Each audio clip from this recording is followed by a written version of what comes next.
Pessoal, boa tarde, tudo bem com vocês, né? Eu estou postando agora a aula assíncrona referente à operação do motor de indução, né? Do motor de indução trifásico. Então, esse arquivo faz parte da nossa apostila, né? No final do capítulo 2, tá joia? Bom, então a primeira coisa, nós vamos ver aspectos básicos da operação do motor de indução trifásico. Primeiramente, vou falar do campo girante, né? É o princípio de funcionamento do motor trifásico. Na figura 2.1 nós temos aí, né, o esboço do motor, destacando o rotor, que é a parte central. Aqui a gente tem o eixo, né? Essa parte aloja as bobinas do rotor, nessas ranhuras. E externamente ao rotor nós temos o estator, onde estão as bobinas, né, que levam o mesmo nome, tá? Logicamente no motor trifásico a gente tem 3 conjuntos de bobinas, um para cada fase. Na figura 2.2 mostramos primeiramente, né, o enrolamento monofásico de um motor de indução atravessado por uma corrente alternada em função do tempo, né, e 1 de T. E aqui é criado um fluxo magnético no núcleo do motor. As bobinas formam um polo norte e sul desse motor monofásico, né, e é formado um pulso magnético pulsante. Nós veremos, né, logo a seguir graficamente. Na figura 2.2b nós temos agora um campo magnético girante que é originado da composição das 3 fases do motor, né? E a gente vai ter um motor de 6 polos, tá? As bobinas são defasadas entre si de 120 graus, né, o sistema trifásico, e veremos que o campo magnético forma um campo girante, né, que é a resultante da componente das 3 fases. Na figura 2.3 nós temos a ilustração do campo magnético pulsante B, né, gerado por uma alimentação monofásica. Então aqui embaixo nós temos os valores instantâneos, né, de B e de T. B na realidade é a indução magnética, né, a densidade de fluxo, e H é o campo magnético. A relação entre os dois é B, que é igual a μ vezes H. A μ é o coeficiente de eletromagnético, né, de permeabilidade magnética, vamos dizer assim, né? Então a gente diz que no motor monofásico, que só tem, né, somente aquela fase presente, é gerado o campo pulsante. Nesse tipo de motor não existe o campo magnético girante, né? Então daí a dificuldade na partida desses motores monofásicos. A gente usa até um recurso de colocar um capacitor, né, auxiliar na partida. Nós veremos na aula prática referente a esse assunto. Agora, para as máquinas elétricas trifásicas, né, como que é criado o campo magnético rotativo ou campo girante? Nós vamos usar uma figura, a figura 2.4, para servir de base, né, para entendermos a composição desse campo. Nós temos aí para cada bobina, né, fase A corrente que entra nessa bobina cria um campo, né, que é pulsante, HA mais e HA menos, é senoidal, né, como isso da figura em cima. A mesma coisa nós observamos para as bobinas das fases B e C.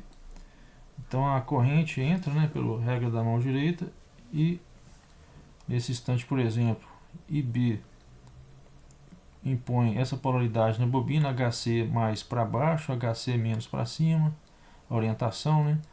A mesma coisa na fase B, e B entrando pela regra da mão direita, né? Nós vamos ter HB positivo nessa orientação e HB negativo para cima nessa orientação, tá?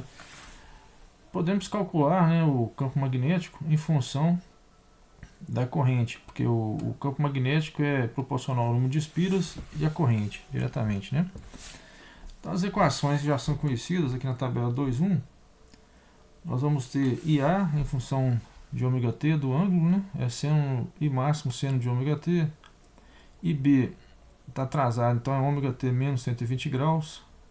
IC atrasado de B é menos 240 ou mais 120. Obviamente nós vamos obter HA, o campo magnético na fase A é H máximo, né? é uma senoide também, seno de ômega t. HB proporcional a IB tem a mesma equação, só muda o valor máximo, né? Agora é H máximo. E HC, H máximo seno de ômega t mais 120. Então aqui na figura 2.5 nós podemos entender melhor, né, o que foi dito na tabela. Observe, né? Nós temos aqui inicialmente a tensão na fase A, 120 graus depois a tensão na fase B, 120 graus depois da fase C, da fase B vem a fase C. Então as tensões se desenvolvem no tempo. Na figura à direita, né, representando aí o rotor, né, são induzidas no rotor tensões, né, dependendo da posição desse rotor, das bobinas, né. Então vai ter algum momento que a fase A vai ser mais positiva do que a fase B e C. Então nesse instante aqui, ó, a fase B é máxima, mais positiva do que as fases A e C, e assim por diante, dependendo, né, como eu disse, do sentido de giro, né, porque aqui no rotor nós temos também as fases A, B e C, né. Bom, em cima disso, né, em cada fase do rotor é induzida uma tensão, né, é gerado um campo magnético individual para cada bobina, ela é pulsante, não girante.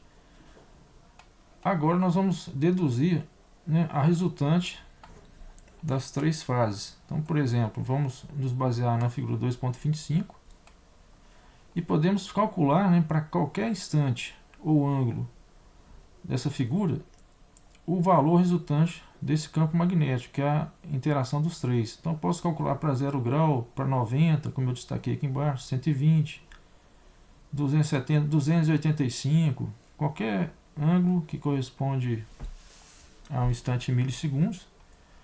E o interessante é que nós vamos encontrar sempre o mesmo valor, né, para o módulo de HR. Como que a gente vai fazer, né? Então vamos partir do princípio aqui, para 0 grau, por exemplo, nós vamos substituir ômega t igual a zero nas equações de HA, HB e HC. HA de ômega t é ângulo, então eu vou colocar em graus, né, zero. Então H máximo seno de zero vai dar zero, porque o seno de zero é nulo. Então não tem nesse instante, nesse ângulo, né, uma componente de campo magnético. Não tem sentido, porque aqui no instante zero a tensão é nula, né? Agora vamos fazer a conta para HB e HC.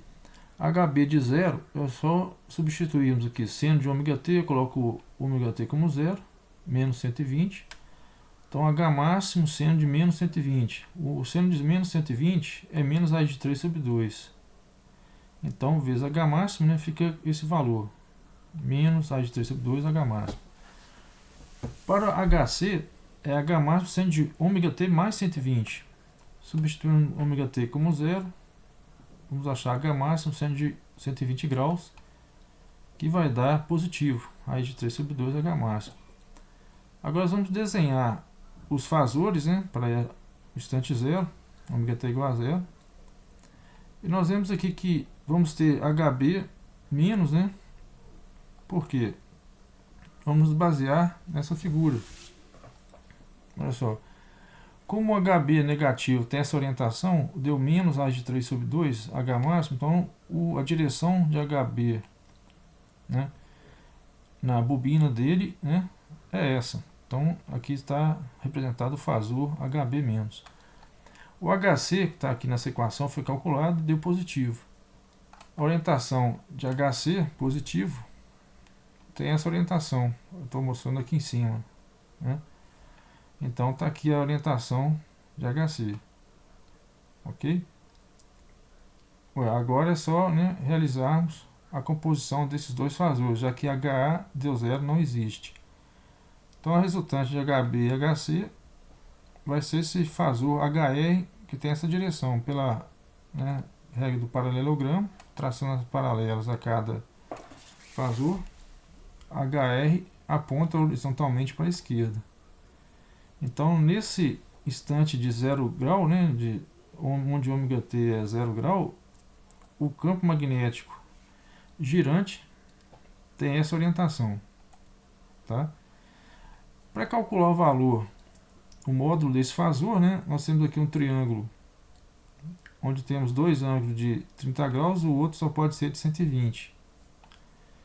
Vamos usar a lei dos cossenos, porque nós queremos descobrir o lado HR do triângulo. Nós já sabemos o HC e o HB, que é a raiz de 3 sobre 2, H máximo. A lei dos cossenos diz que o valor, né, o módulo de HR é o HR ao quadrado, que é igual a HB ao quadrado mais HC ao quadrado, menos duas vezes um vezes o outro, vezes o cosseno do ângulo entre eles. É essa equação 2,1. Então, substituindo os valores de HB e HC, nós vamos encontrar, né, o ângulo aqui é de 120, θ, né? O cálculo fica dessa forma, aqui nessa tabelinha em cima da página. Então, HR ao quadrado é igual a HB ao quadrado, esse valor, mais HC ao quadrado. Como aqui um é menos, vai ficar positivo, né? Menos duas vezes um vezes o outro, vezes o cosseno de 120, que é negativo. Então, nós vamos obter no final 9 quartos de H máximo ao quadrado, tirando a raiz disso, né? Que é HR ao quadrado. Vamos obter 3 meios de H máximo. Tá? Esse módulo vai ser encontrado por qualquer instante, né, por qualquer ângulo. Como eu disse, né, nós podemos repetir o cálculo para 90 graus, para 120 e observar que o resultado vai ser sempre o mesmo. Aqui, por exemplo, na figura 2,9 nós estamos vendo para 90 graus, né? Orientação dos fasores nas fases. Agora existe HA+, né? Então, obviamente, a resultante será para cima. Então, interessante que houve um giro, né? Porque resultante em 0 grau está aqui, ela vai girar para sentido horário, para 90 aqui, 90 graus para a direita, aliás, né? E se fizermos o cálculo destes fasores, né, para um ângulo de 120, olha que interessante, o HR vai girar um pouquinho para a direita, então está havendo um giro no sentido horário, 0, né? Depois, se fizermos o cálculo aqui, ó, vai dar 90 graus para a direita e 30 graus para a direita de novo. Então, tem aqui o HR outra vez. Então, o campo magnético está correto, ele está sempre com o mesmo valor, girando no sentido horário. Tá? Nessa figura, né, a figura 2,11, nós vemos aqui uma disposição, né, dos fasores, né? As fases R e ST, outro nome que a gente dá para as fases, né, pode ser ABC, que é R e ST. E nós vemos aqui embaixo, né, a resultante para cada instante, né? Então nós estamos vendo que o campo girante está com o sentido, né, de giro para horário.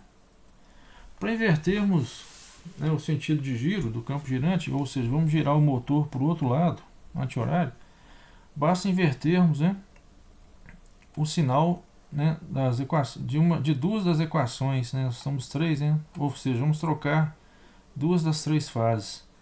Então nessa tabela, por exemplo, eu inverti, né, o sinal das equações referentes às fases B e C. Então na sequência de fases ACB, nós trocamos B e C para CB, né, nós trocamos o sinal aqui, ó, H máximo seno de ômega t mais 120, antes era menos, né, e HC antes era mais 120, agora é menos 120. Se repetirmos os cálculos, né, vou voltar aqui os cálculos de HA, HB e HC, né, usando essas equações, né, vamos repetir para 0, para 90 graus para 120, repetindo os ângulos, nós vamos verificar que o fasor vai girar no sentido anti-horário, o resultante, que é o HR. Tá? Então, quem tiver disposição para fazer esse cálculo, né, matemático, vai comprovar isso. Ok? Bom, a velocidade síncrona, né, é outra característica aí do motor de indução trifásico. Essa velocidade síncrona é chamada dessa forma porque ela está em sincronismo com a rotação do campo girante. Então, se alimentarmos o motor de indução com 3 fases, o campo girante vai girar com essa velocidade ns, né, proporcional a 120 vezes a frequência sobre o número de polos. Tá? Essa é uma equação que é tirada da modelagem do motor, né? Então 120 é uma constante. Tá? Então, por exemplo, vamos fazer umas contas aqui, né? Eu poderia até trabalhar com essa forma de outro jeito, né? Se eu trabalhar com pares de polos, P minúsculo, então aqui fica, né, o P sobre 2, né? O número de polos, né? Que é igual 2 polos dá um par de polos, por exemplo. E assim por diante. Então seria 60F sobre P minúsculo. Então se eu usar a equação 2,2 aqui em cima, né? 120F sobre P, no exemplo 2,5, nós vamos encontrar para um motor de indução trifásico de 6 polos, alimentado por uma rede de 50 Hz, né, a seguinte velocidade: 120 vezes 50 Hz F sobre P 6 polos. Então eu teria 1000 rotações por minuto. Se a gente resolver, né, por 2,5, aqui seria 2,3, né, a equação, né, para 3 pares de polos, ou seja, P igual a 3, né? Aí eu usaria a outra equação, que é 60 vezes 50 sobre 3, que tem que dar o mesmo resultado. Tá certo? Bom, o exemplo 2,6. Só brincando aí com a equação, né? Eu conheço a frequência, conheço a rotação do motor síncrono, né? Quantos polos tem esse motor? Então eu isolo o P grande, 120F sobre NS. Então 120 vezes 60 sobre 3.600, esse motor tem 2 polos. Continuando a falar sobre rotação, né? É claro que o motor elétrico, ele girando a vazio, ele teria, né, a velocidade bem próxima da velocidade do campo girante. Mas assim que você acopla uma carga ao eixo do motor, é claro que vai ter uma pequena diferença entre o campo girante, que é gerado eletricamente, né, e a velocidade que é medida no eixo, velocidade mecânica, né? Tem sentido isso, né? Então, essa diferença que existe entre a velocidade do eixo e a velocidade síncrona, que é devida ao campo girante, a gente chama de escorregamento, tá? Então a diferença entre ns menos n, essa fórmula aqui, né, menos n medida, né, do eixo do motor sobre ns, é a velocidade relativa, né? No caso ela é adimensional, chamada de escorregamento. Vezes 100 vai dar porcentagem, tá? O conjugado. Falando agora de conjugado, né? A gente às vezes chama o conjugado do motor de torque, né? Então a medida do esforço efetuado para gerar um eixo, fisicamente falando, tá?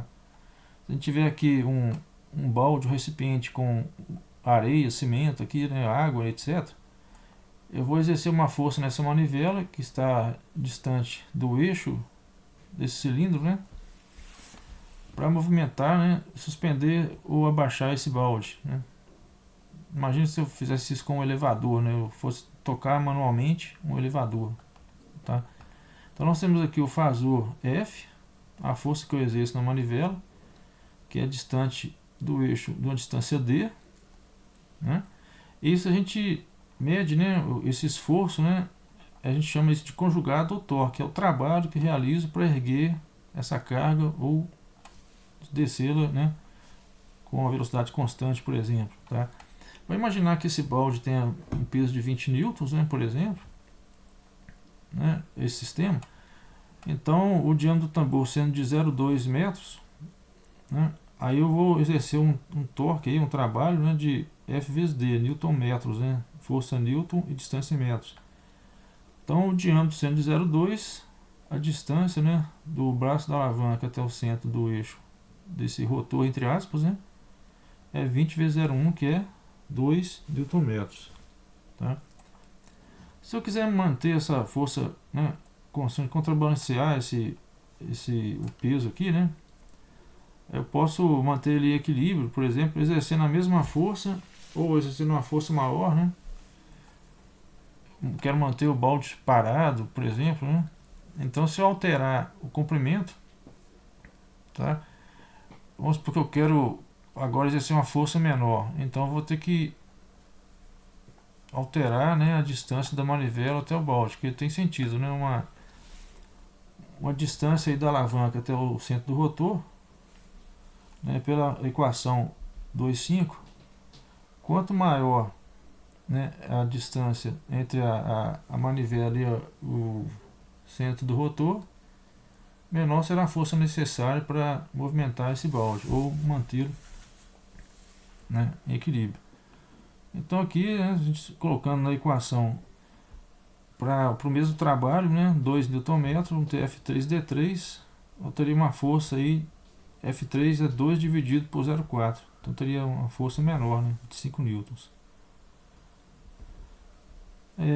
Isso aí vai ser uma introdução para a gente, né, entender um pouco aí o que é torque, né, conjugado.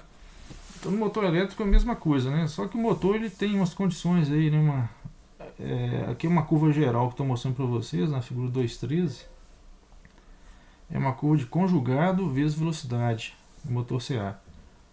Então vou comentar algumas coisas rapidamente, né? Essa linha tracejada aqui embaixo é chamada de conjugado nominal. Então seria, por exemplo, se eu usasse o elevador, né, como parâmetro para discutirmos, um elevador com 8 pessoas, 100 kg cada uma, 800 kg. Então aqui seria o conjugado nominal, né, o máximo valor, né, de carga que o elevador suporta, né? Aqui a gente tem um conjugado com o rotor bloqueado do motor, que seria o conjugado de partida.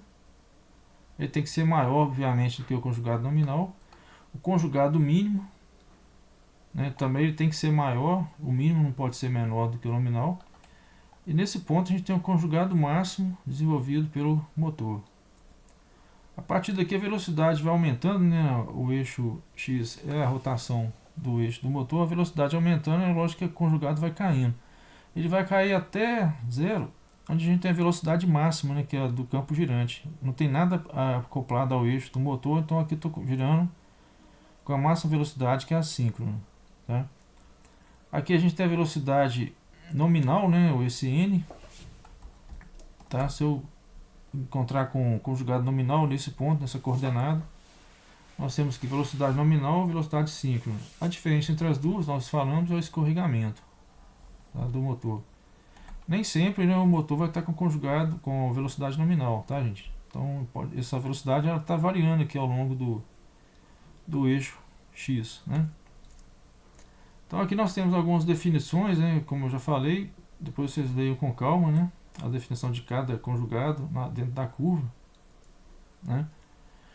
Outras características que eu gostaria de citar, vou usar como base a placa de identificação do motor, né? Então todo motor tem uma placa desse tipo na carcaça dele. Então nós temos aqui a identificação das fases, o motor indução gaiola, o rotor, de que tipo que é, frequência 60 Hz, categoria de utilização, né, N da curva, tá? Tem as explicações no texto. Obviamente existem outras, né, a não ser a N. Todos esses dados vocês podem obter em catálogos. Depois eu mando um catálogo da VEG para vocês darem uma olhada, né? A potência em kW e potência em cavalos do motor. Potência em kW é a potência elétrica, né? A potência em cavalos é a potência mecânica. Tem uma fórmula que liga os dois. Vamos tratar disso nas próximas aulas práticas. A velocidade do eixo, 3.500 RPM. Tá? Geralmente esse número aqui é um número quebrado, 3.545, uma coisa desse tipo. A velocidade do campo girante, se fizéssemos as contas, ela está muito próximo de 3.600. Então, 3.600, tá? Essa diferença aqui de 100, né, seria o escorregamento. Fator de serviço, né, o quanto que o motor pode trabalhar acima da capacidade nominal, né? A relação IP sobre N, corrente de partida sobre corrente nominal, 9 vezes, né? Categoria de IP55 de proteção, né? Fator grau de proteção, aliás, IP é Intrinsic Protection, tá? Tá aqui. Então essa identificação usando dois números, você vem de uma tabela, né? Então eu estou até citando aqui embaixo no texto, né? Existe uma tabela, as normas, né, para identificar como que é a carcaça do motor. Ou seja, o motor não pode entrar poeira, não pode entrar água, etc, né? Então, por exemplo, para esse motor da placa, que é IP55, de acordo com a tabela, o 5, né, o primeiro número, dígito 5, indica que a carcaça do motor possui proteção contra poeira, tá? São resíduos, componentes sólidos, né, aliás, e jatos de água, né? O outro 5 que aparece aqui é contra jatos de água. Então existe uma tabela para isso, não quis colocar aqui não. Quem quiser consultar, esse site traz as tabelas, está aqui embaixo, né? Classe de isolamento, né? B, por exemplo, tá? O limite máximo de temperatura que o isolamento das bobinas do motor suporta, essa redução da sua vida útil, então é 130 graus. Esquema de ligação, né? O motor pode ser ligado em triângulo, com tensões de linha de 220, né? No caso, cada bobina seria 220 volts, e estrela com tensões atingindo até 380. Lembrando que na ligação estrela, a tensão de linha é raiz de 3 vezes maior do que a tensão de fase, né? Já tem um esquema que nós vimos lá no início do capítulo. Ligação em estrela e triângulo, comportamento da tensão e da corrente, né? Bom, então essas foram as características nominais. Aqui eu vou fazer uma breve, né, comparação entre motor de indução monofásico e trifásico para a gente fechar o capítulo. Então, monofásico, ele é alimentado por somente uma tensão. Obviamente pode ter 2, 4, 6 terminais, dependendo da conexão das bobinas dele, né? Eu poderia ter um motor monofásico mais simples, de apenas 2 terminais.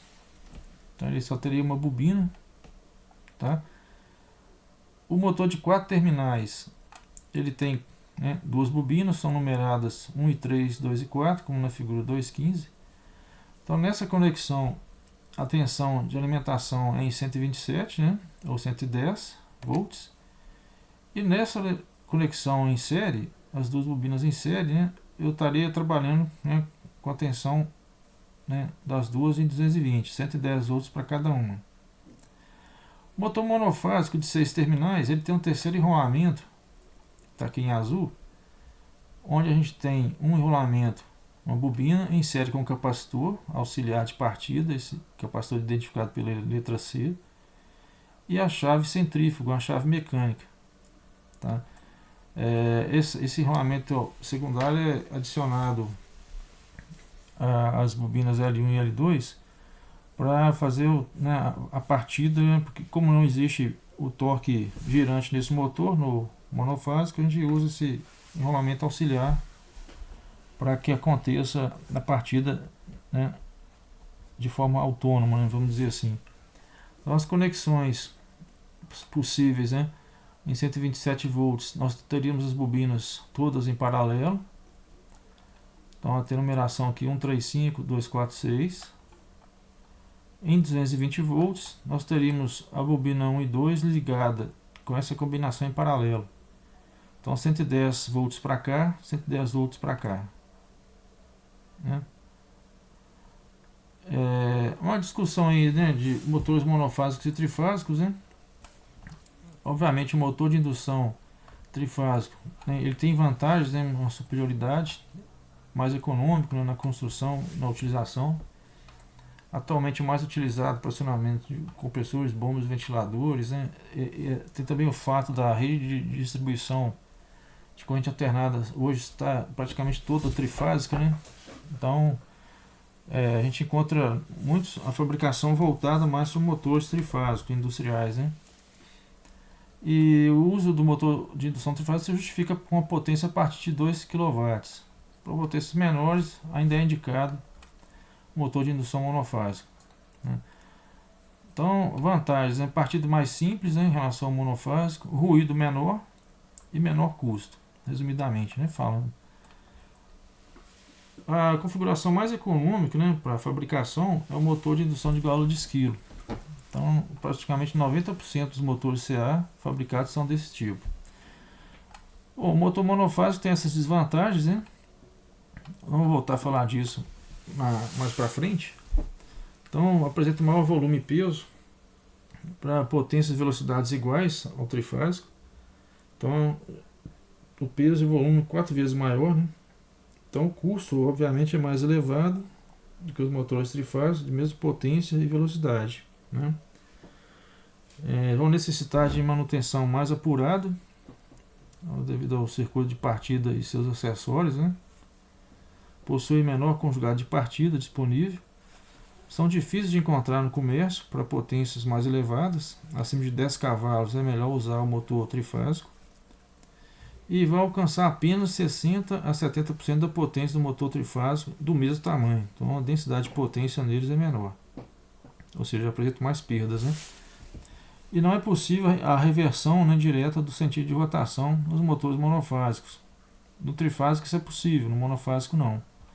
Então a gente faz a reversão de forma indireta, tá? Bom, gente, então é isso que eu tinha para apresentar para vocês como aula síncrona do motor de indução, né? Aspectos aí operacionais.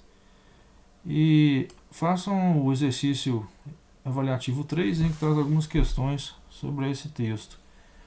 Um forte abraço a vocês, bons estudos e até a semana que vem.